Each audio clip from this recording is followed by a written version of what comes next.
Good afternoon. Welcome to the Saskatchewan Retirees Association webcast. This one today is about positive aging through home supports. We're very happy to begin our 2023-2024 fall and winter webcast season with this presentation today. And so I am the president of the Saskatchewan Retirees Association.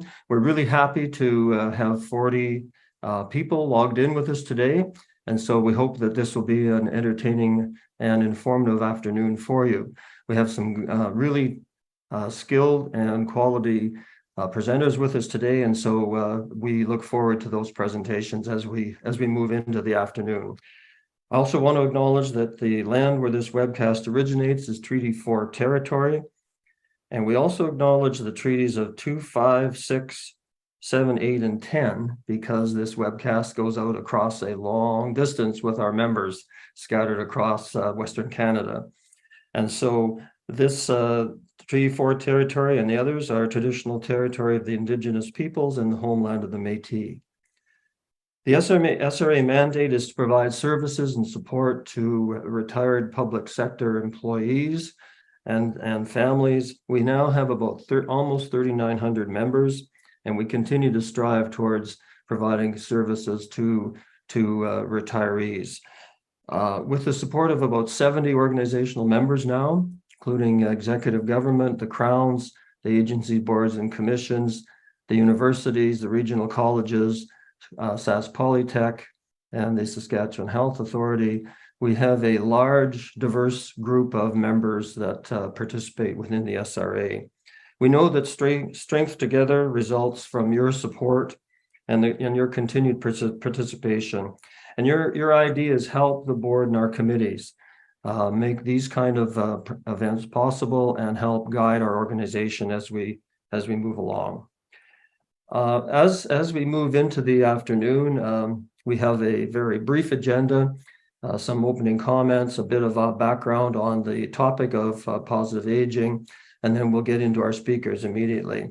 And so we also have opportunity later for questions, and certainly we'd ask anyone who has a question or a comment to use the ask questions box on the right of your screen, and so that would be helpful. When we surveyed you in 2022 and asked you what you wanted from the Saskatchewan Retirees Association, 1,600 members responded and said you wanted more communication, you wanted more engagement from us, and you're interested to learn and appreciate the kinds of things that matter to you as far as activities for older adults in Saskatchewan. So this is a webcast. You may remember we did a number of webcasts last year, and this is a webcast that we're using to kick off this season to also continue down that path of providing you information and provide opportunities for you to give us feedback as to how you think we're doing and that. So as I said, anytime you have a question or a comment, please use the ask questions box on the right of your screen.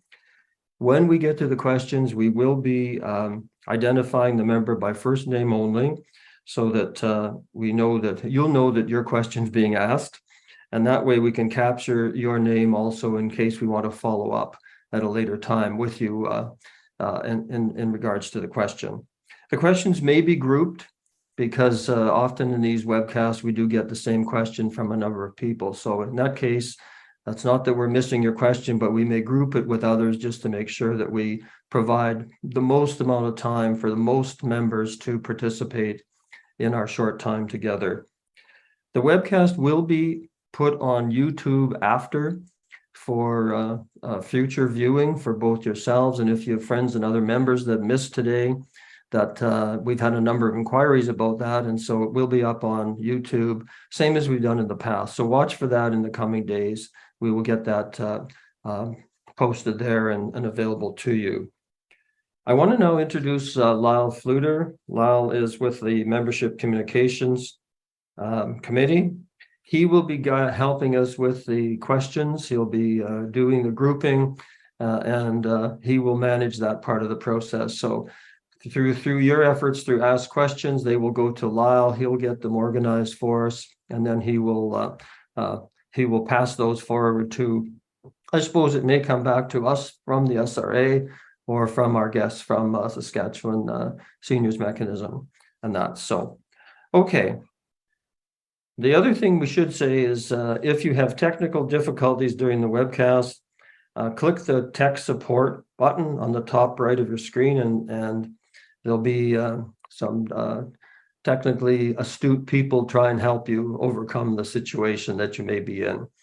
We don't often run into this, but sometimes screens freeze or people have trouble getting in or drop off the webcast for some other reason. Just a quick introduction. Positive Aging with Home Supports. This session will focus on providing information about an important initiative that the SRA has been supporting, both with volunteers and financially over the last 2 years. As our population ages, the need for more innovative ideas related to aging in place need to be addressed. Our guests from SSM will elaborate on this initiative today. We have an older population, a growing older population, and we know from talking with older adults that the way that we are approaching positive aging and the home supports concept is at odds, in a sense, with the way that the current thinking is in terms of the province and the way that people have embraced the care industry and that. So, and we've been working diligently through the help with the SAS Seniors Mechanism to bring this issue forward, excuse me, and to try and make sure that our members, the SRA members, are also aware of this initiative.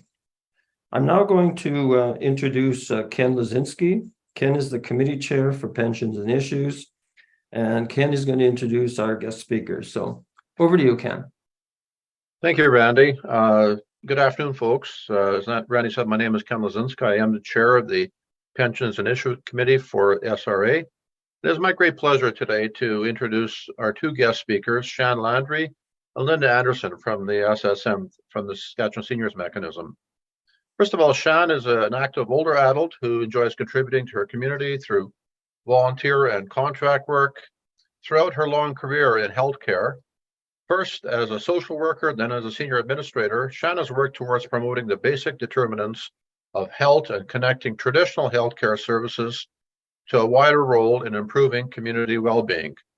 In her role as Vice President of Community Services in the Saskatchewan Health Region for many years, Shan was responsible for most of the non-acute community health services, including long-term care, home care, primary health care, public health and health promotion, mental health, and addictions. Since retiring from the health region in 2012, Shan has worked as a contract community developer with health organizations like St. Paul's Hospital, Saskatchewan Cancer Agency, the Saskatchewan Long-Term Care Network, and community organizations like United Way, Saskatoon Plan to End Homelessness, the Safe Community Action Alliance and Community Safety and Wellbeing Partners, and the Saskatoon Crisis Mobile Center. She has served as board member of the Saskatoon Council on Aging for many years. She is the current past chair of the Prairie Hospice Society, and she now serves as vice president of the board of Saskatchewan Seniors Mechanism. A very busy woman, obviously. Next, I'd like to introduce Linda Anderson. Linda has been involved with SSM since 2013 and has worked as communications and ageism awareness staff for 7 years. And if you've seen any of the ads for home supports, you might have seen her in some of those ads. Her previous careers all relate to education and communication, a teacher, provincial staff for the Saskatchewan United Church. She moved to Toronto as General Secretary of Communications for the United Church of Canada, came back to Saskatchewan as Executive Director of the Calling Lakes Education and Retreat Center in Fort Capel. Plus, she's spent 25 plus years as a conflict resolution mediator. So she has a fairly impressive credential as well. So Linda says, I believe that as we age, we can and will contribute in a variety of ways, and I am pleased to be part of the advocacy and support that SSM offers older adults in Saskatchewan. Certainly, this is an impressive list of credentials for both presenters, and I have to honestly say I've heard them both do presentations And I think we can look forward to an excellent and a very informative presentation. So Shannon, Linda, over to you. Okay, I think that I'm the designated beginner for our time together. And I'm presuming everybody can see our slides, our PowerPoint slides will have some data in them. So this first slide with the puzzle pieces is kind of the backbone of how we've organized what we're going to do today.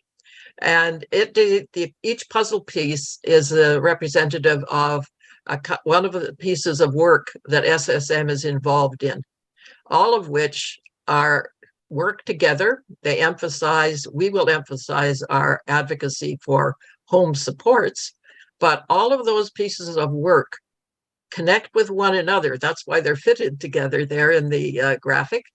And they all create a synergy that will strengthen each of the other parts of the work. One thing helps the other, and we do it all together. Now I'm having a little problem here with my having no mouse. We'll just see if I can. There we go. So as Randy said, we're aging, and the number of people globally are they now outnumber children. Imagine that, children under 5 for the first time. But this isn't the end. The proportion of the world's population is going to keep growing. And the largest segment that will continue to grow the fastest are people 75 plus. So hopefully we will begin to appreciate that. This diagram shows the many general ideas about what's going to happen when a lot of people grow old. We call it the silver or the gray tsunami. And you can see all those people, my goodness, with walkers and chairs and gray, and they're just going to overwhelm us. And the silver tsunami's idea is that there will be so many that will overwhelm the health and social systems and will block younger people from finding the work and the housing and other things that they want. And as with all fearful generalizations, there's some truth to the prediction. If governments, health, and social systems do not plan for the future and realize that continuing the same policies and practices from the past that have not worked effectively at this point, after all, some of those generated back 40 years ago when the age expectation was much different, then there is the possibility that a tsunami of needs could overwhelm systems and financial ability to pay.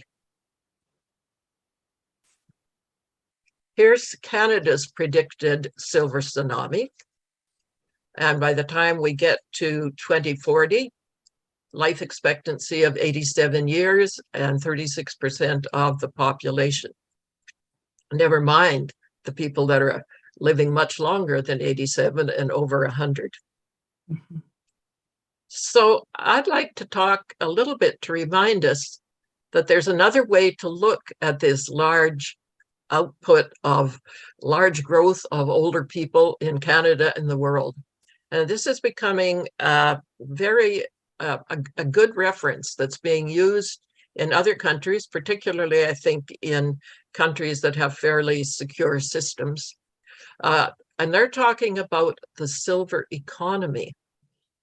And that's the system where all of the production, distribution, and consumption of goods and services that are actually being used by older and aging people and being paid for by older and aging people who meet their needs. We know we have needs for consumption, a place to live, and healthcare.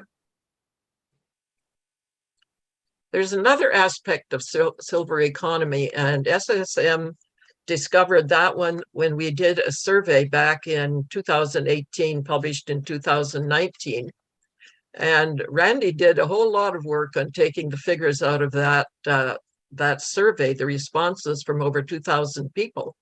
and calculating, therefore, all of these different kinds of work that were the people said that they did, like the volunteering, the caregiving. Some people were in the labor force, like me. And the overall contribution, even based on minimum wage, comes up to almost $1 billion, 945 million, I should say. And when you think about the change in as the inflation and as the value of the dollar grows, it must be way above that now. So if we're going to take advantage of older people, and if we're going to see them as contributing members of society, then we have to support health and activity and respect for older people. And that's why we're finding out that places where we can make our society more age-friendly, less ageist, then the values of needs means that in communities, you can have business and other systems that'll grow. And that brings us to the pink piece of the puzzle, the age-friendly Saskatchewan movement. In 2012, we began to work on those, on the age-friendly communities. We did that. We knew it was needed. We invited government to see the need. Didn't get much support. So SSM went the road alone and has established the age-friendly network of communities. And to our knowledge, there is no other jurisdiction in Canada where it's purely a non-governmental organization rather than a government that takes the lead. Now, I think SSM has taken the lead pretty well, and we've had a lot of success. And that is because we have many, many volunteers that are working in the network of age-friendly. So without that other support, we still have 19 communities doing age-friendly work at different stages of the journey. And there are some that are coming on board right now, even as we're holding this presentation, there's more communities are joining. And we know that over 500,000 residents now live in age-friendly communities. These domains or focus areas are what most communities worldwide, every age-friendly community has these focus areas. They may emphasize one more than another, but when you look at what they are, pay attention to outdoor spaces, transportation, social participation, housing, respect and social inclusion, civic participation and employment, communication and information, community support and health services. You know, they're the foundation, but we know that those are the factors that increasingly we need their attention, we need them to improve in order to meet the determinants of health for all people. And age-friendly, once you start in a community, you don't say, okay, we did our activity, we're done now, that's it. No, it's a journey, not a destination. And the communities will continue to map their assets and figure out what's needed and continue to work on improvement. Over to Shan. Well, thanks very much, Linda. And as you were showing your slides, I kept thinking of, I'd like to butt in here and say a few things every now and then. And I resisted the temptation, but just a couple of little comments from me before I get into the home support part. You know, I was reflecting when you showed that slide about the contributions that older adults make in the community.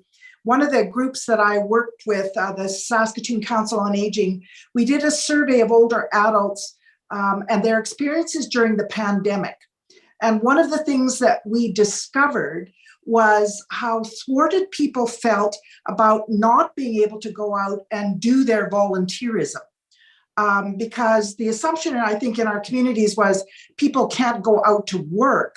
But older adults, many of them were doing volunteerism. And a friend of mine who operates the food bank in Saskatoon said, we nearly ground to a halt because we didn't have any of our worker bees, the volunteers who are all retired people who come and help us every day, stocking shelves, putting together the pantry items and things along those lines. So just an illustration of a role that older adults played that's sometimes downplayed.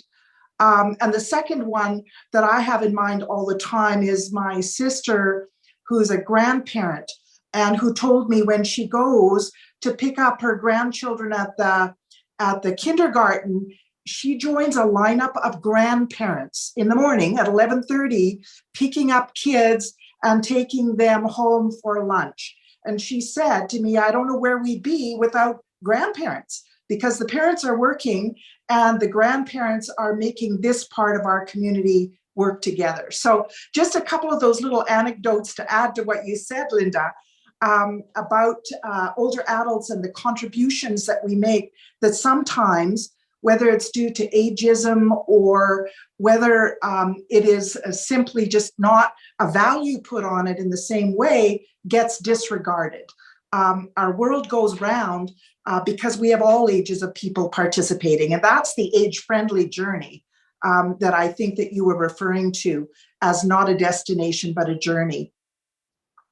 So if we flip into the whole concept of home supports, I can also give you a little bit of background.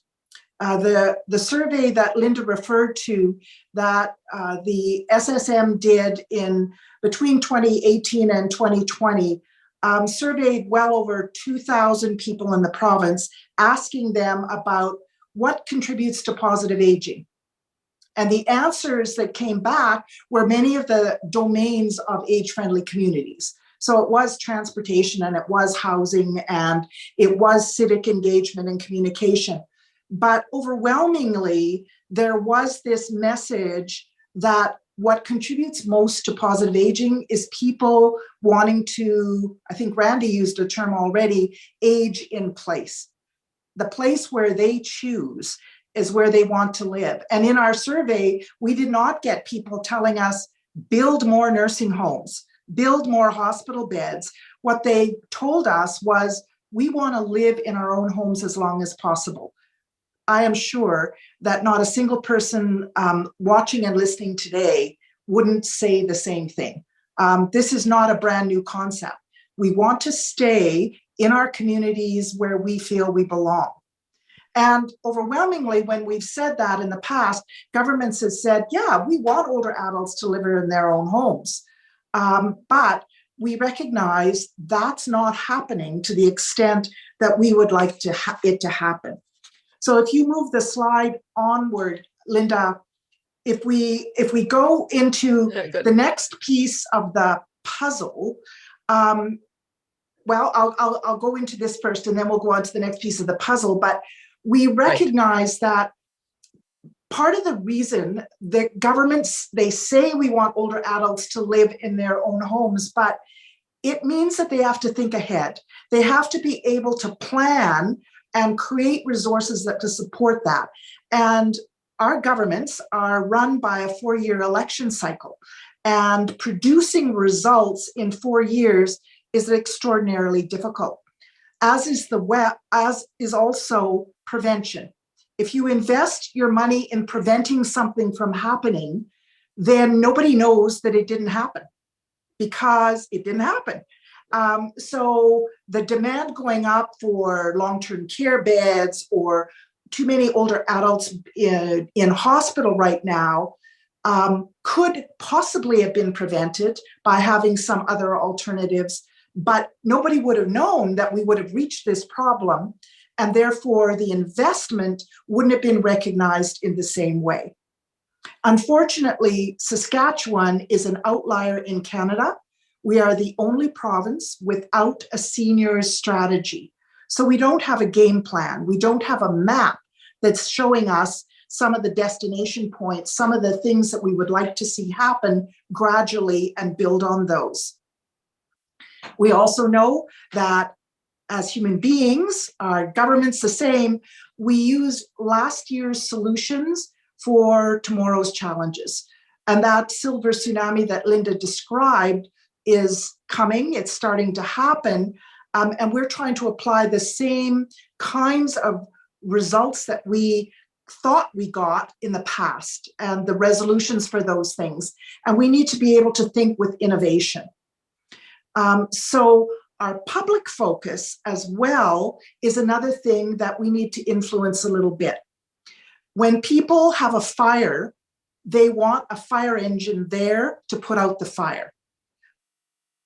Preventing the fire in the first place, as I said, is something that people think they're willing to invest in, but when the fire is happening, what they want is something right now to resolve the fire. And the same way would be with the bells and whistles in an acute care healthcare system that's based on investing in recovering and rescuing people after things happen. Much of this has to do with ageism and stereotyping. How do we think about older adults? Do we forget about the contribution? Do we see them simply as a drain? And do we assume that all older adults are frail, unable to make their own decisions, and absolutely destined for nursing homes? So then if we go on, Linda, to the piece of the puzzle, coupled with the survey that we did that people said, we want to stay in our own communities, our own homes as long as possible, whatever we define that home to be. And also saying, gee, we know that convincing governments to make an investment in something prevents is a challenge. We decided that SSM would like to take this on. We would like to be able to say that we had some influence in coming up with a solution for tomorrow's issues, rather than saying, let's just have more of the same of what we've had because we just don't have enough of it, whether that's hospital beds or nursing homes. And I'm just going to get into this discussion part of it, I'm going to tell two quick stories. One of them is Verna, who lives in Kipling, Saskatchewan. And she's 82 years old. And she and her husband have lived in Kipling their entire lives. They went to school there. Her husband was an implement dealer there. They had their daughter there. And Verna ran a kindergarten out of her home and then was a stay-at-home mom and made many contributions to her community. 2 years ago, Verna's husband, Cliff, died suddenly of a heart attack. Verna continues to want to live in her own home. Her daughter lives in northern Saskatchewan, so is unable to come home very often to help her mother. And Verna is fairly good health. She definitely wants to stay in Kipling, where her friends and her community is and has been for her whole life. But Verna and Cliff had a traditional arrangement in their family. He looked after all of the maintenance of the house. He was an implement dealer. He knew how to do it. And she looked after the inside of the house. Since he died, one of her cupboard doors came off its hinges. Her front porch, one of the boards in her front porch collapsed, and she has to dodge it every time she tries to go outside. Last winter, she didn't go outside for much of the time because there was no one to shovel her walk. And her toilet is now dodgy, and it looks like she's going to have to call a plumber to come in, but she's busy trying to sop up the leaks. Cliff would have known what to do. Verna does not. Verna is not short of money, but what she is short of is resources and people to help her fix those things and keep her home well. And Verna says, I just can't stay in this house and manage it myself. I'm going to have to move away from Kipling to an assisted living place and give up everything that's important to me. Something's wrong with that picture. And the second story I will tell you very briefly is the opposite side of the coin. And that is Wes, who lives in Battleford. And Wes and his wife also lived there all of their lives. And he was a history teacher in the high school. And they had 2 boys, both of whom now live on the other side of the world. They also had a traditional separation in who did what roles in their home and keeping their family together. And when his wife died suddenly of a stroke a couple of years ago as well, Wes was left in his home where he had never run the washing machine. He had never been the cook, and he did not know how to do things like even read the label on his medication, because his wife was always the one who ensured that he has the pills laid out when she served him the meal. So Wes is suffering as well. He has become extremely depressed. He is getting no exercise, and he is not eating well because he just can't seem to figure out how to put a meal together. That's a challenge. What's wrong with the picture? Wes needs some help. So Wes in Battleford and Verna in Kipling are not unusual examples of people who would need home support. So when we look at those stories, then SSM says, what do we call for? And we have been very open and honest and have attempted to start doing advocacy to say, under these taglines, we need Verna and Wes and hundreds of other older adults like them who want to stay independent in their own home communities. They need real options. What are those options and choices they could have in home supports that would make it possible for them to stay? And we need better outcomes. We need Wes not to be depressed, to have opportunity to go out, to have somebody to come in and either teach him how to cook or help him with the meal preparation, and a myriad of other things that help him stay healthier and happier. And in the same way, Verna needs to know that if the door handle falls off, somebody can be called to come and help her make that door handle work better. And her attitude, her approach, and not giving up and not moving away and having to say goodbye to everything she's known for the last few years of her life means better outcomes for her, and better outcome for her community that count on her also still to make her cabbage rolls once a month for the social dinner.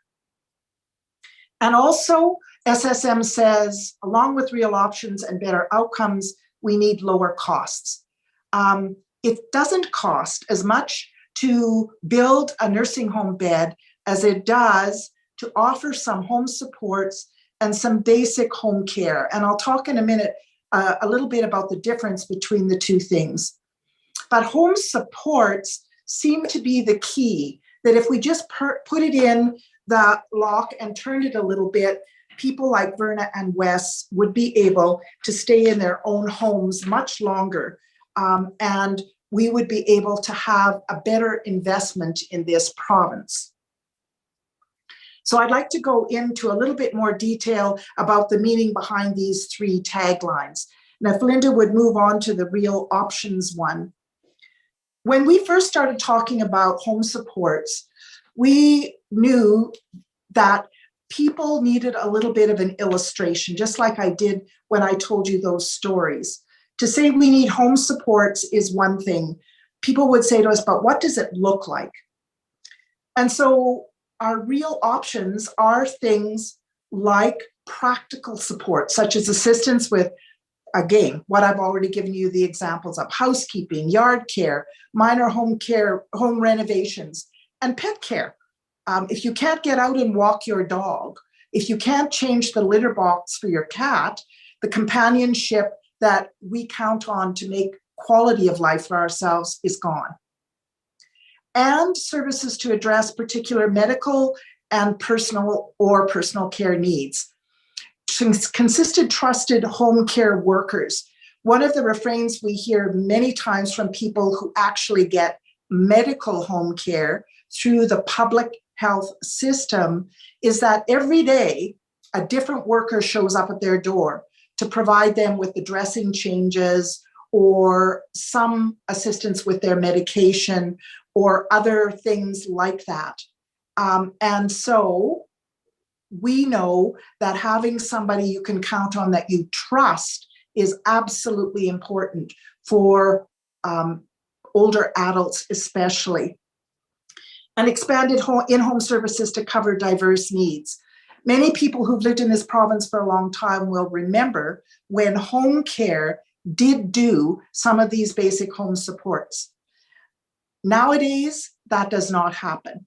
Home care through the Saskatchewan Health Authority may provide some limited home care for a short period of time after you leave hospital, while they do exactly as I said, wound care, dressing changes, some things to get you back on track, but they will not provide some of those simple basics. It needs to be what they would call medical home care. So there's a gap there that some years ago was filled by the home care system and is not now. And it does not necessarily need professional nurses, physiotherapists, occupational therapists, and the like. Those are great, and those may be accessible through home care. But they need also people to help with housekeeping, with pet care, with some of those other things that tend to be excluded from the public system. So expanded in-home services to cover diverse needs is what we're talking about. Then, if we move on to better outcomes, SSM became very aware that home supports are a win-win for everyone involved. We know that people like Verna and Wes can easily become isolated and alone. And nothing will contribute to your physical deterioration faster than if you are isolated and have no social connection and are not able to get out and about, or if you fret and worry yourself completely about day-to-day things that need to be almost taken for granted. So we know that if we have home support system built in, older adults will be happier, healthier, and able to contribute to their communities, helping out at the food bank, picking up grandchildren at the daycare. They're taxpayers, they're voters, they're mentors, they're caregivers. These are all roles they can play if they have some assistance on some of those basics that may not be within their capability now. We know that our communities benefit from the contributions of these residents, and provincial government and taxpayers benefit from providing better services at lower costs. And we'll talk about costs in a minute. And long-term care facilities benefit from having fewer demands on their human and financial resources, opening possibilities for creative care options. It's really important to be able to ensure that we have some of those options in our various communities. So as SSM explores this more and does more of our advocacy, you will hear us talking about some of the things that need to happen. We realize it isn't enough just to go and knock on the door of the government and say, give us some good home support programs. We needed to do a little bit more work for them and tell them what it looked like, how was it shaped. And we said, well, there needs to be a provincial framework. No matter where you live in the province, there need to be some things that are available to everybody. But we understand that providing home supports in La Ronge may look very different than it looks in downtown Saskatoon. So, should people get home support? Yes. What should be possibly on the menu of those home supports? Here are these things, but you will get them slightly differently depending on your need and the location where you are. We think that's doable. We think as well that the service providers, those trusted people who come to people's homes, need to be assessed and accredited to ensure that they're qualified, that they are people that older adults can trust, and that they will give consistent services, and there needs to be some way of monitoring the delivery and the standards to ensure that those things are in place. And we know also that people who say, pick me, I want home support services, might need an assessment process to help them do some of their own problem solving. And as well, then ensure that they have a need and what that need is. We also have not said that the services should be absolutely free for everybody. What we have said is cost should not be a barrier. So a sliding scale for the cost of the services makes most sense. Let's do a little bit of a needs assessment and ensure that if all I can pay is $5 an hour, that's what I will pay. But if Linda, who won the lottery, can afford to pay $35 an hour, then so she should. But we would still be entitled to that menu of home support services if we needed them. So that's the components of a service that we thought would be absolutely necessary. And then we go into lower costs because, yeah, a program like this will cost money. But I think, Linda, you were going to just do a little bit of talking about some of the evidence that we have about why this is a cost-effective alternative. Yes, indeed. It seems sort of strange in some ways to be able to say, oh, this is what everybody wants, and we think it'll cost less, because most reaction is, oh, you're going to give all of that service to individuals who say they want it. Well, that's going to be very, very costly. Well, that could be.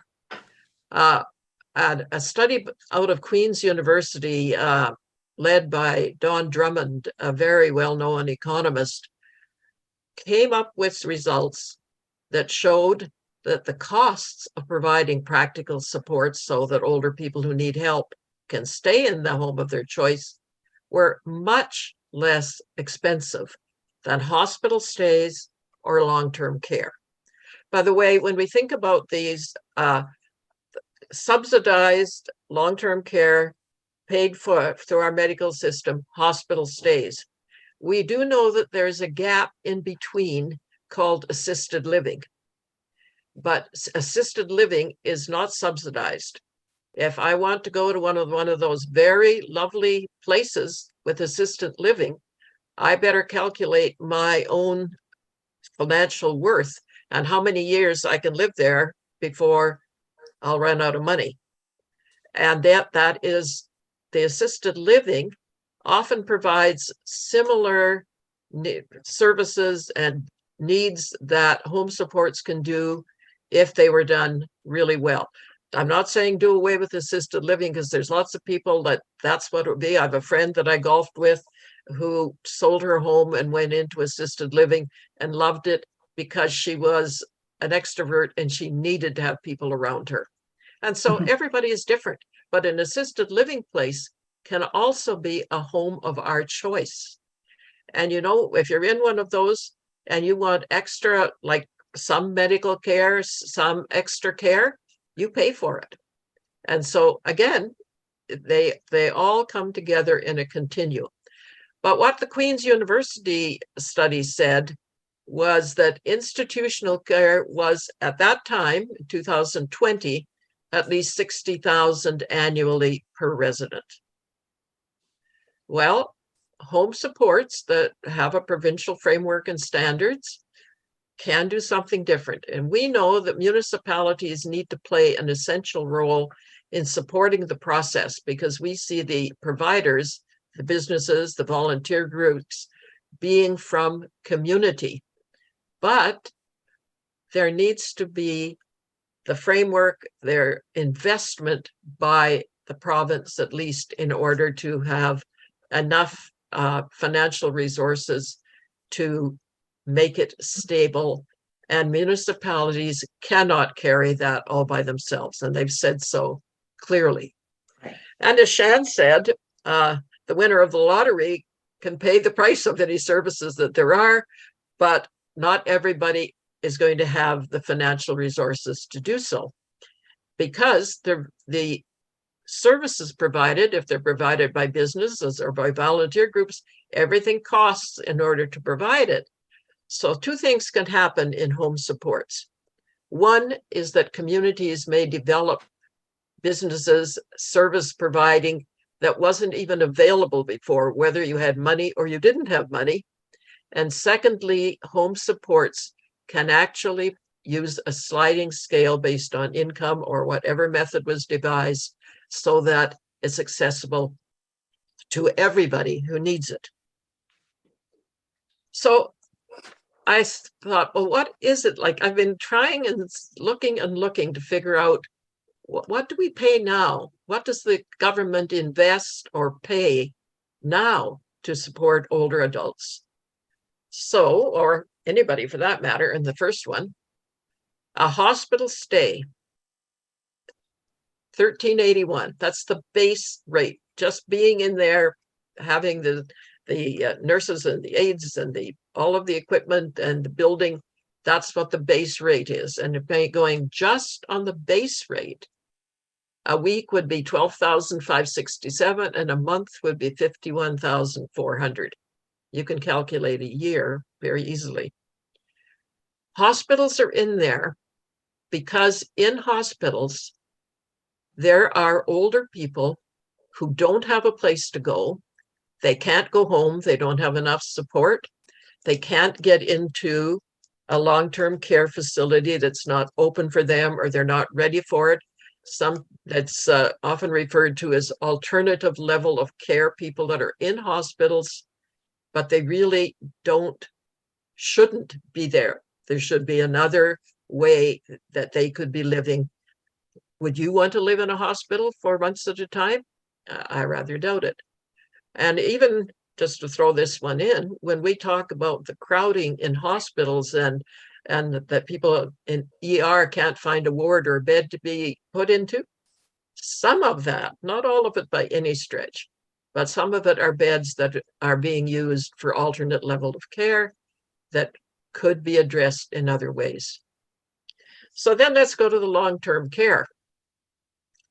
This is, again, I come from SHA figures that I looked up.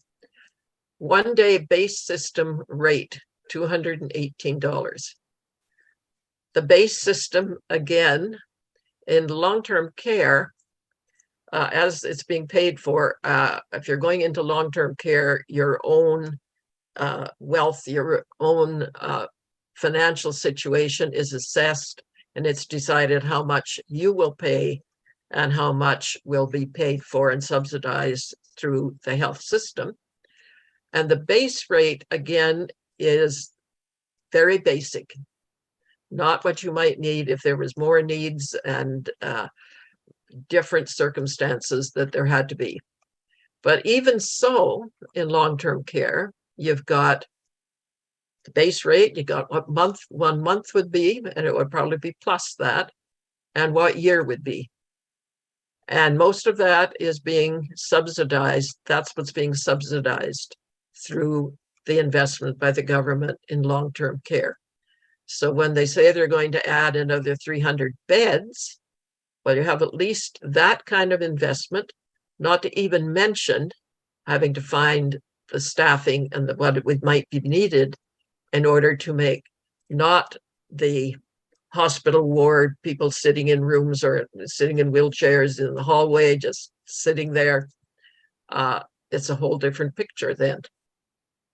So then I had to figure out home care workers. So I looked up home care in Saskatchewan, and I looked up what the SHA would say, and they had a whole list of different communities that you could phone, and they would tell you what was available and what, I guess, eventually what it might cost.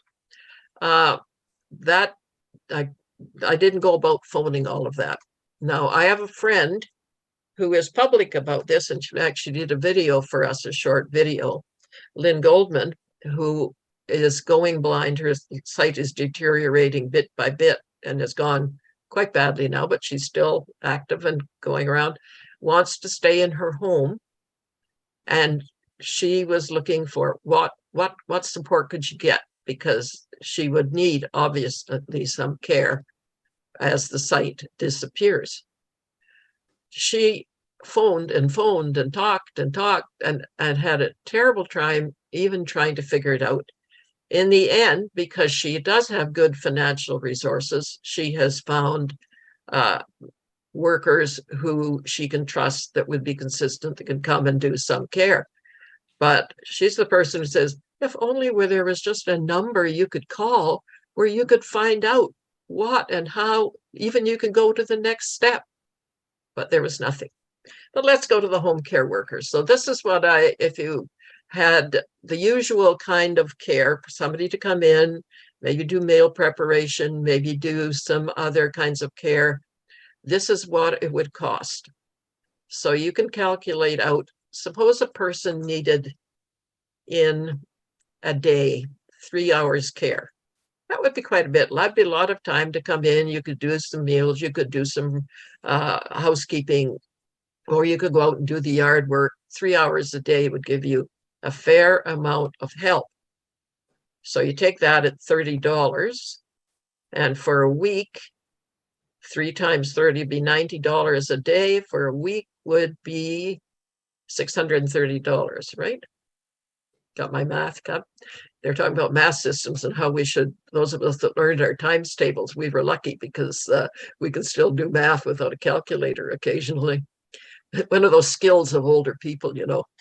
Anyway, we can calculate there and we can see the possibilities of a system that uses costs like that. And they could go up, and there may be there would be specialties of services provided.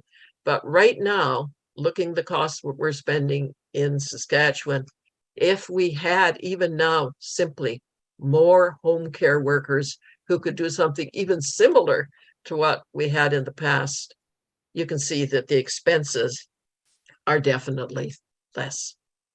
Right. So I think I'm going to go down to the next slide. Okay. And turn it to and I'm going to move on to one other piece of the puzzle that we wanted to give brief mention to.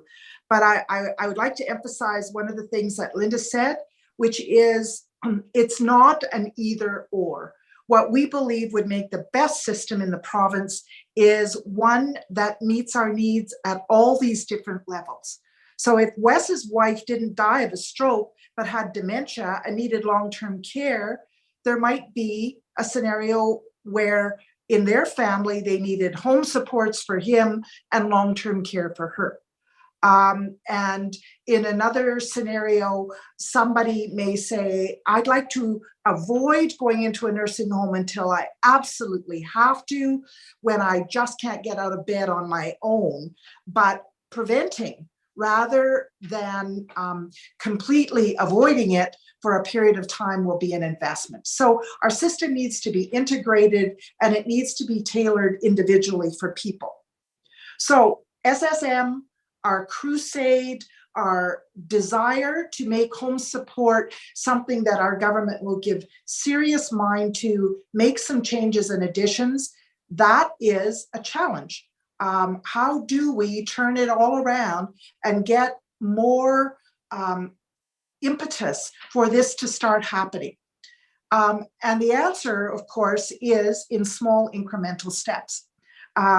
We don't suddenly just have a government that has an epiphany and announces in the next budget that there will be a well-integrated, well-developed home support program. But we were successful in mid-2022 of convincing the Minister for Seniors to set aside some money, which he provided to SSM and said, collect some evidence, show me that home supports might work.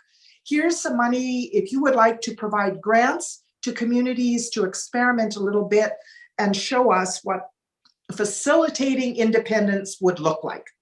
So with that investment, the Facilitating Independent Grant Program, which we lovingly call FIG, was instituted. There was $200,000 for the 2023 year available. SSM put out the call to communities and said, apply for a grant for up to $20,000. to experiment with what does your community need for some element of home support development? What would it look like? Can we create some evidence to show what would work? Again, the idea that every community is different. One size doesn't fit all. There were 13 applications that we approved for funding. Not all of them got 20,000. Some of them got less than 10,000, but they were able to really hit the ground running. I was surprised in January, February 2023, and start doing some of those programs. If we move on to the next slide, I can tell you that at the end of September, when we had the third quarter reports, we had some very encouraging and amazing results. These programs, they were not sophisticated. They were not things that required huge number of professionals and a huge investment of money. They were small, but they demonstrated what different elements of home support could do. So they were things like socialization programs in communities that had very little. A community where their one restaurant closed, and they said people have nowhere to go even for coffee. So they started providing that, and at the same time said once a week we'll provide learning, and we'll do a session on diabetes management. We'll do a session on staying physically fit. We'll take people's blood pressure while they have a cup of coffee and socialize. We had communities that created directories. They said nobody in our community, like Linda's friend Lynn Goldman, had an idea of where to turn. Maybe there were some resources, they just didn't know where to call. So they pulled together a directory with the help of a grant, and now those directories are used in a number of communities, and people say, now I know I can phone this company and they have special rates for seniors, and they'll come and mow my lawn. So the results were really encouraging, and we learned a lot of lessons. We learned that communities can do this. Older adults can be volunteers. One of the requirements was that the project needed to be driven by older adults and have many volunteers that were older adults. And these two up on the screen right now are some examples of two of the very successful ones. The Foam Lake Community Well, where they improved the outcomes of older adults through engagement, education, participation in wellness.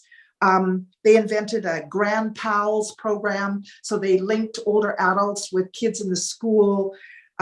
They developed a community kitchen so people could come together to make a meal once a week and not only learn how to cook, but share the meal together and take some home to put in the freezer.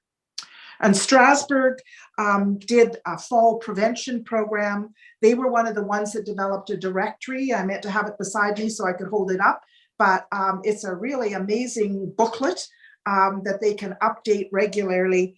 And they also had a list of small business enterprises that were interested in maybe developing some element of home support. So that's big. And we are going to make more grants available. The government said, yes, the first year was successful. Let's do it a second year. So they provided the money again, and we are just screening this week the applications for FIG Point 2, and we've increased the size of the grants to 25,000. So we'll be making decisions about those grant recipients in early December. And again, a good sprinkling of communities from across the province who are helping us experiment and produce the evidence. So if the government says, well, it sounds good, but we can say, well, here, we'll show you, this is what worked, and might be able to be replicated in other communities around the province. So that's FIG, and a piece of the puzzle that we said this is not enough. This is only a small, you see it's one of the smaller pieces in our puzzle here, but it was essential as an interlocking piece. Calling it facilitating independence, we think was very positive, and really was going to be the ticket. So I'm aware that our time is coming up. We have one other piece of the puzzle, and I will just briefly refer to the social prescribing piece of the puzzle. What we've talked about here to you is that all of these things, if you look at this rainbow or this arc, the general socioeconomic, cultural, and environmental conditions that we all live in, we need good water to drink, we need an education, we need an income, we need improved living and working conditions. But our social and community networks are also essential. We don't exist alone. Our individual lifestyle factors, if I insist on sitting and eating only junk food, that will make a bigger difference. And so will my genetics. So some individual things make a difference, and age, sex, and constitutional factors as well. But if we pull it all together, then we need to be able to have something that links with what we tend to think of as the formal health system. A statistic I learned just the other day, 21% of adults in Canada over the age of 50 take 5 or more medications. And when you are 65 and up, the number goes up. So 38% of people over the age of 75 take more than 5 medications, and many of them a dozen or more. Our answer to almost everything is take a pill. Well, what if we said our health professionals can have a look at the fact that maybe before they prescribe the medication or along with prescribing the medication, they also understand what some of the things in that arc represent for us, so that they move to saying, but you need to get out more, you need to change your lifestyle, you need some help at home. And so linking home supports with social prescribing, getting communities, having people, community connectors who would say, here's what's available to you, here's how we identify people who need it, and can we accompany or in place of the medication, give you a social prescription that says, get out and about, link with your community, and your community will support you. And people can have, at the end, good physical activity and creative self-expression, which is really essential. So I haven't really done do justice to social prescribing. We may do another presentation on that at some later date, but we're just getting into it now. Linda, I'll let you go, and then we better answer some questions. Unless we've already answered every possible question. Yeah. So we continually at SSM ask us this question. And it's both a communications question, it's a volunteers question, it's a leadership question. What can we do to break down the barriers that we know are there so that we can promote the needed change and somehow influence governments? Whatever government, whether it's a municipal government or a provincial government. And of course, in Saskatchewan, as a provincial organization, we have some responsibility in communicating with the government about older adults and how you can take the growing number of older adults and move them from being a, quotes, burden to what we really are, a lodestone. If you can find us, there's experience, there's all kinds of ways in which we can contribute. So how do we go about that? Well, you know, when the water drips constantly on a piece of granite, eventually it will begin to make a little hole, make a little influence on it. So I think we have to do that. I think constant information flow in whatever way we can, keep the drip going. Individuals, like you're here watching this, and I don't know what you all think about it, but I think everybody wants what's best for older adults. Talk about it. We get really quiet sometimes if we think that our friends or our family don't really want to hear that. But you know, maybe we have to take that up individually, that we do talk about it, and not telling people in a harsh way, you should do this or that, but ask questions, tell stories like Shan did today. So we can be gadflies, or as I like to think, Saskatchewan mosquitoes. There can be more of us that way, and lots of little bites that might just make a difference. We know there's election coming up in 2024. We want home supports, positive aging for older adults to really be an election issue.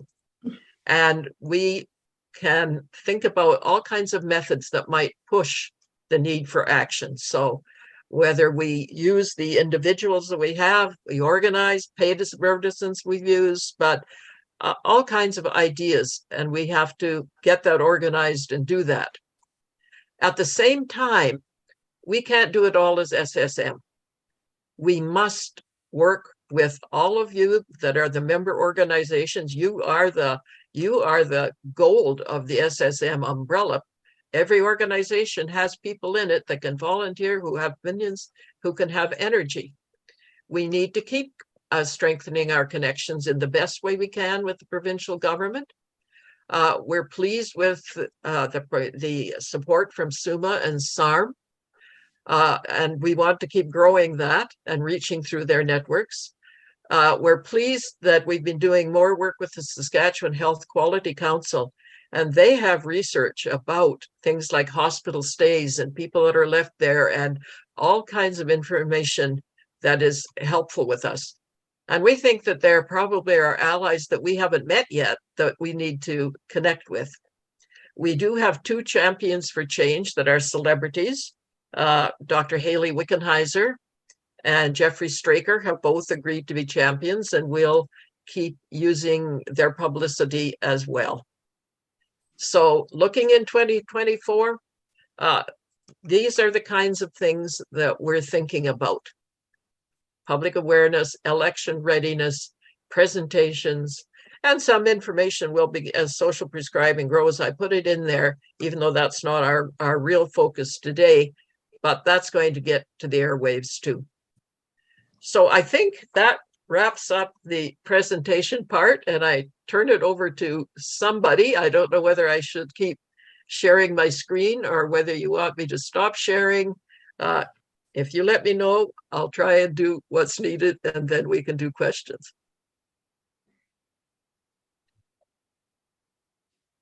Okay, I think this comes back to me, and before I thank our presenters, I'll remind our members that have joined us today that we're certainly would welcome your questions, welcome your comments. And so if you use the Ask Questions function that's on your screen, those questions will go to Lyle and he can begin that process. So while you're thinking about that, I will take this opportunity to thank both Linda and Shan for your presentations. Obviously, the insights that you brought to us are important. It's interesting and helpful to see the connections between the work that SSM is doing on a variety of fronts and how those things work together. I think integration of effort is important, and you have really made that case strongly today. So I thank you on behalf of SRA. I thank you very much for your contributions to that. Mm-hmm. And so I will then see and go to you, Lyle, to see if you can start some questions for our presenters, or for that matter, if they end up coming back to myself or to Ken. One from Philip. The question was, how can I contact Shan or Linda directly? Linda, you go for that one. Sure. I think the easiest way, probably, because I could put it in the chat, but you can certainly, if you phone or email the SSM office, ssm@skseniorsmechanism.ca, Sybil can give you the ability to make connections. And right. We'd be really glad to talk to you, I think. Right. And also, Linda, you want to mention that we were for a long time taking people's names to add simply to a list to be able to say to the government, look, here's people who've signed, and it wasn't exactly a petition. It was just simply people saying, I support home supports. And we got how many names, Linda, of people who sent us their email? we're approaching 3,500 now. Yeah, yeah. So they gave us our So- email and said, keep me posted on what you're doing. And Philip can get his name on that list too, if it's not already on. Another question related to everything. I've had a few people ask, how can they get a copy of the slides? For ourselves, we are going to have this video on our website, but if they want the presentation directly, how could they do that? Do they want it as a PowerPoint or were they like a PDF of it? Well, that's the technical side of it. They just asked if they could have a copy of the slides. Like if they're interested in the information that's on the slides, the easiest thing is to give people a PDF. Yeah. And then if they have a link to where the slides themselves are on your YouTube channel, they can see the whole thing with the talk again, because slides only have the basics. So I'd recommend that if they give you the information, then you can let us know and we can send a PDF out to those that would like the copy of the slides. Perfect. I will track each email that's been asking for that. Great. Great. Cliff asked one question about older people now needing to learn how to use computers and tablets. A lot of businesses are requesting online applications or access. Have you had those? Yes. Okay. Yeah. The simple answer is yes. And one of our FIG grants actually was for tech buddies. And this has taken off. I know the Council on Aging in Saskatoon has done it for a number of years, and older adults simply need to call and say, I'd like some help. Do you offer classes in how to use my iPhone, my iPad, my whatever? And in Foam Lake, they did a Tech Buddy program and they palled up high school students with older adults. And the high school student helped on everything from filling out forms online. How do you do this? When it says, send us a PDF, as Linda said, how on earth do I do that? And so the Tech Buddy program is really taking off, and older adults using technology is now something that just to exist in the digital world. And I have to add. Go ahead. You can have it. I want to add something to that. It isn't only high school students or young people that can help older people to learn about their computers.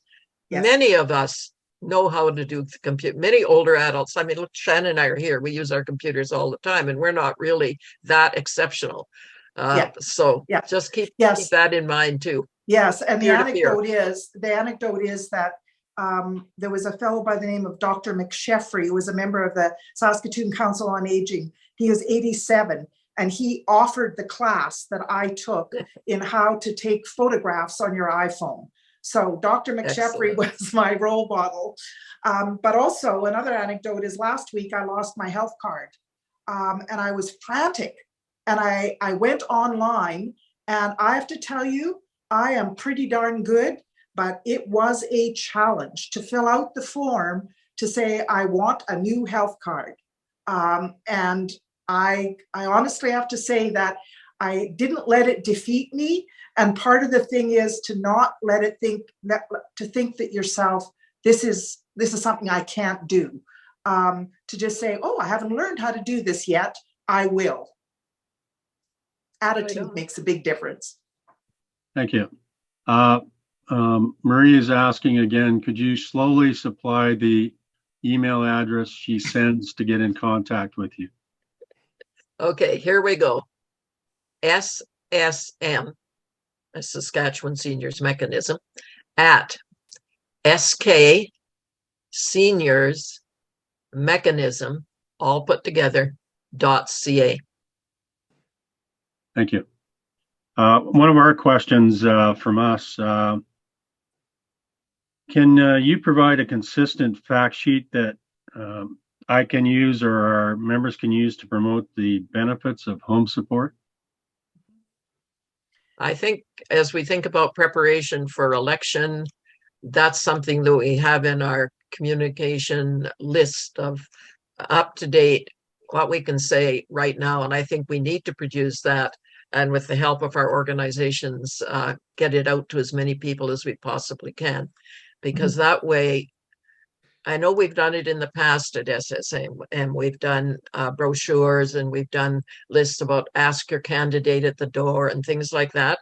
And we've always asked several kinds of things. Several issues have come up, and they were all worthy. But we're thinking that maybe this time we really need to focus that part of our is on the home supports. What would really change so that the older adult component can both be contributors and be supported? And I'm thinking that, and we haven't had a meeting with research and issues, but it's coming up that we can talk more about that. But if any of your folk want to offer their opinion on that kind of thinking, should we really target, should we really focus? And that's what we try to get out, so people have it in hand and can talk not only to candidates, but to everybody they can imagine, including, and that might be what we should do. Right. Another one of our questions we sent you was, how can I promote home support in our own communities? Well, I would say talk about it and use opportunity at every kind of social gathering you have, because people talk about everything. They'll talk about, oh, this government isn't building enough hospital beds, or why did they close our emergency in town? Well, also add to the mix the whole idea of, do you know how many of our older adults aren't able to stay in their own homes because they don't have support?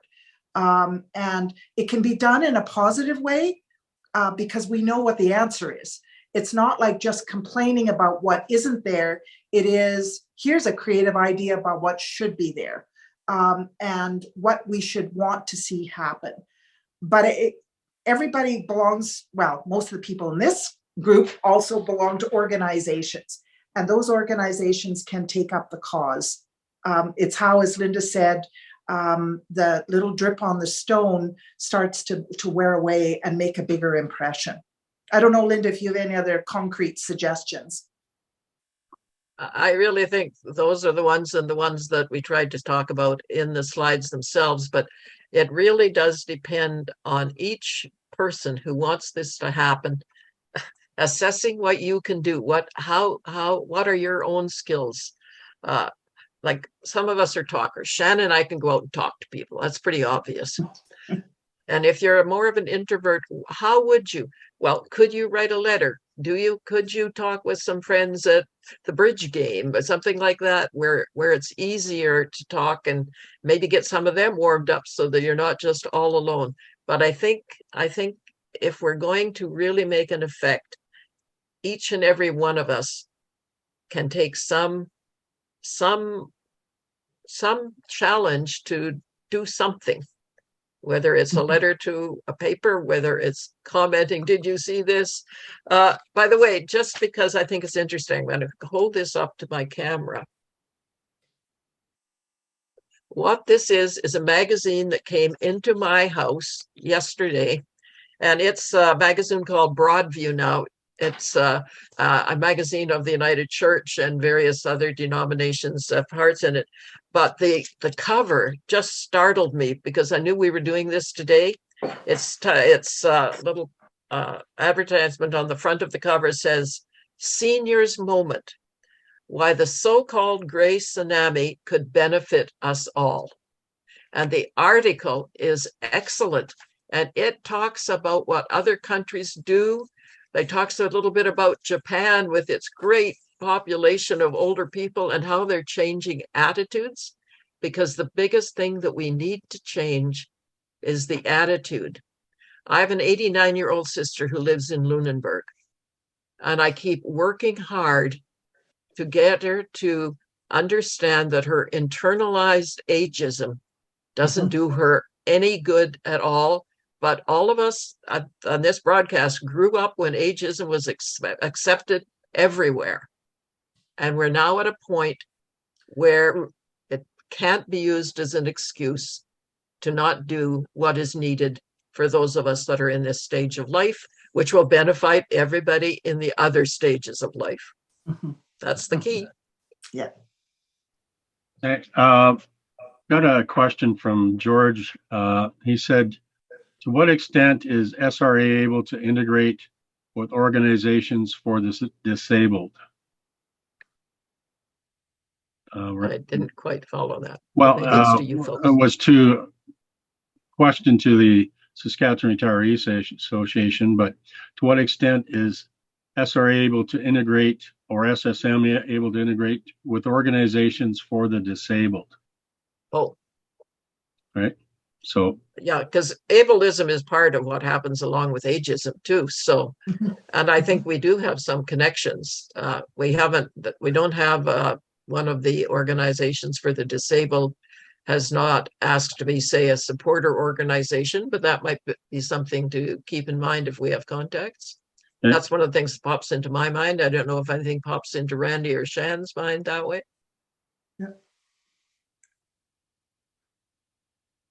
Randy, I don't know if you have anything from, I would say earlier this week, there was a new federal government announcement about disabilities, and I got asked if I would go on TV and talk about that from a senior's perspective.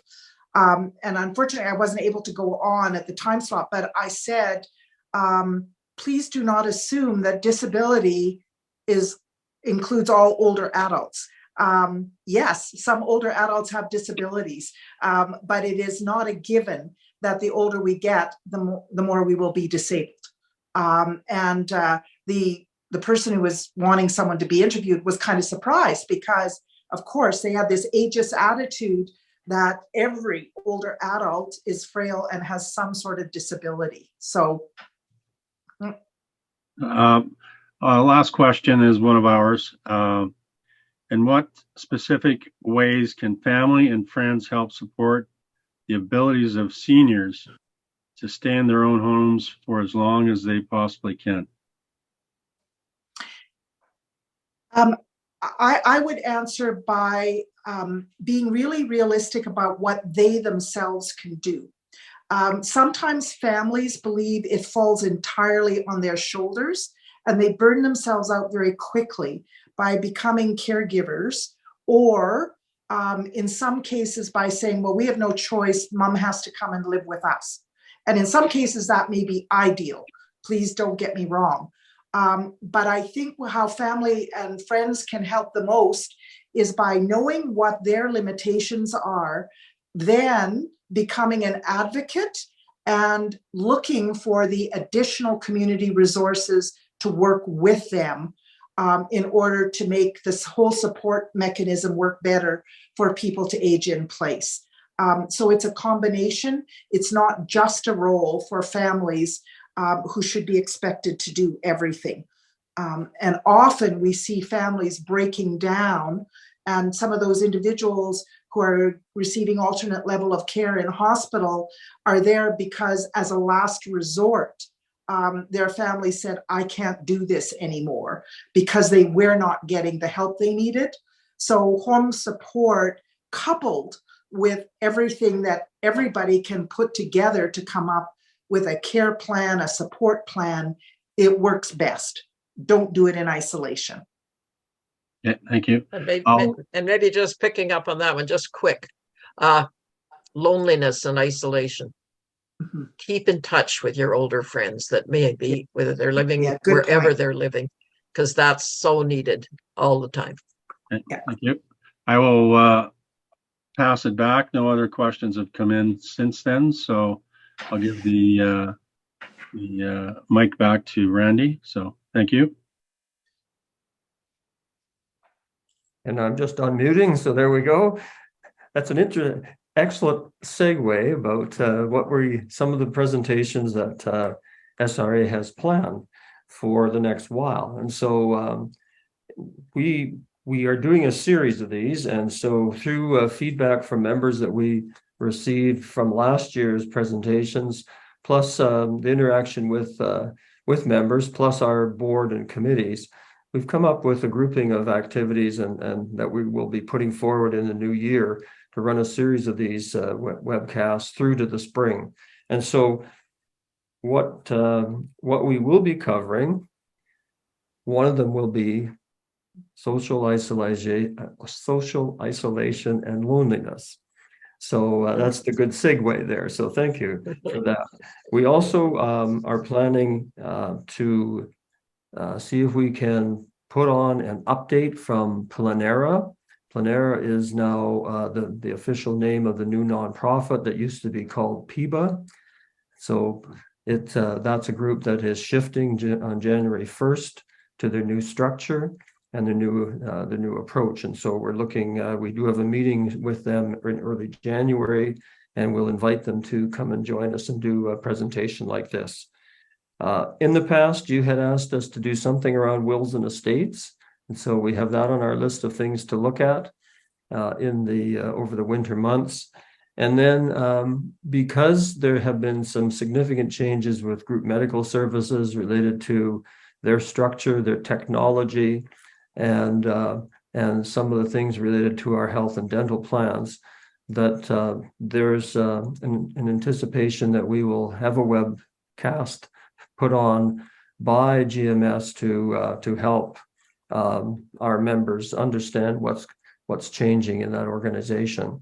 Our contract with GMS is up in 2024, and so it'll be an ideal time to make sure we hear from members as part of our interaction with that organization. So we would encourage you to watch for e-blasts from us, watch our website, which, by the way, our website is in redesign right now. And so you'll see a relaunch of our website early next year also.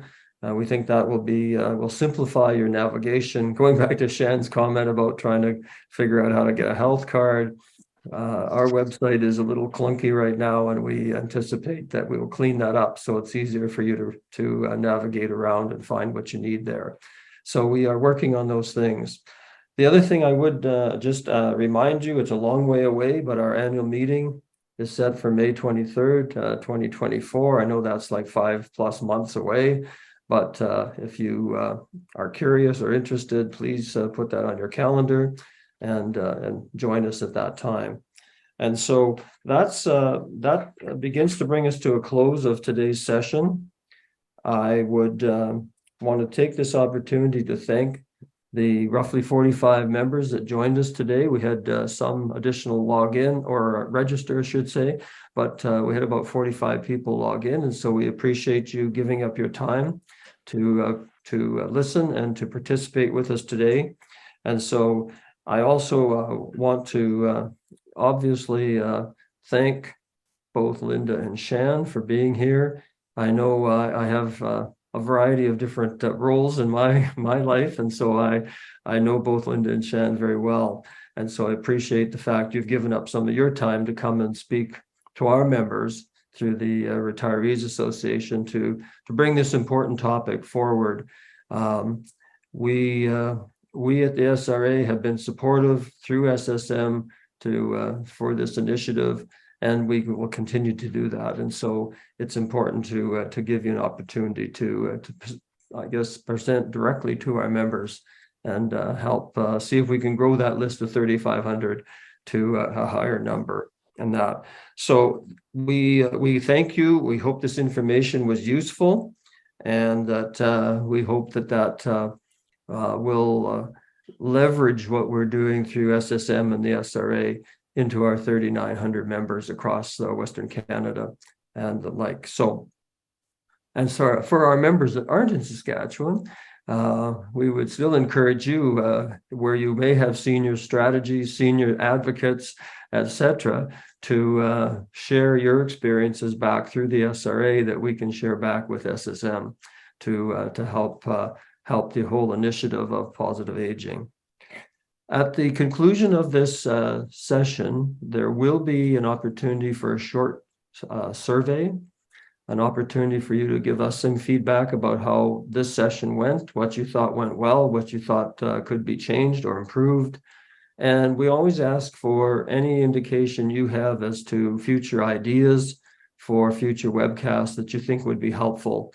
And that we did get a wide range of ideas from last year's events. And so if there's more this year, that's great. I mean, we're dedicated to trying to bring information forward through this medium, and have had good success last year. And so, and we're kicking it off today with this one. So please stay logged in for a little while. I think that survey will be up for, I think, close to an hour after the session. So you can take a little bit of time to look at it. Final reminder that this webcast will go up on YouTube and on our website in the coming days. Now it goes up pretty much in its entirety, so you'll know that that's an opportunity to look at it and to hear all of the dialogue through that process. So in wrapping up then, again, a final thank you and a special thank you to Linda Anderson and to Shan Landry for presenting today.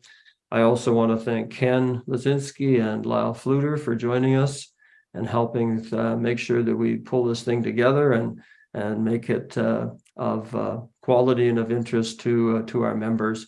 And lastly, to Terry Scott and your crew for helping with the production.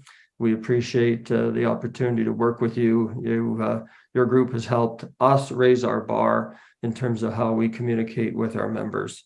So we're into December. I will, in closing, just wish everyone the very best of the festive season. You know, happy holidays, and if you're traveling, stay safe. We have incredible weather right now, but it's early in December, and living in this province, we know it may change somewhat now and the Christmas season. So with that, I will just say thank you, and all the best, and farewell for now. See you very much.